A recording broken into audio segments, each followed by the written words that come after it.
Hi everybody. Today's food for thought follows up from my talk on Sunday when I talked about living with loss. And I talked about loss as being not just about death, although obviously that's a significant part of it, but also many other things in this season particularly that have a sense of loss attached to them. And I described loss as being like when God's best doesn't happen for us. Just to begin with, I'd suggest that you take some time to share the losses that you've each felt in the last 15 months. Be honest about those things, be quite vulnerable, but just recognise that some of those might be quite difficult and might be quite sensitive.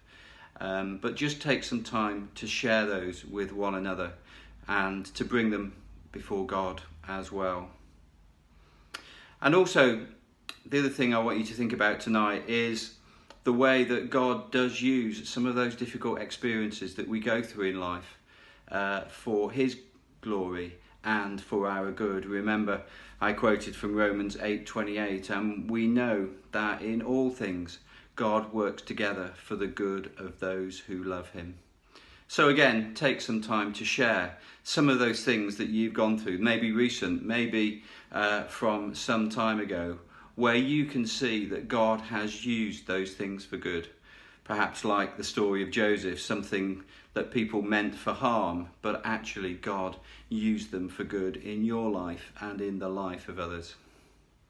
And finally, I'd just encourage you to read the first few verses of Revelation 21 and just to focus on that time when there will be no more tears, there will be no more suffering. And just to use that, just to encourage one another, to remember that that is our certain hope for those of us who follow God. And finally, just take some time to pray for each other and with each other, just being real about where you are and what you're feeling, just asking God to be walking with us through the season that we're walking in, but also to look forward to that time of hope and certainty and no more tears. I know this is a tough subject, but I pray that as you chat together, pray together, listen to God together, it will be a good time for you in your life groups. God bless.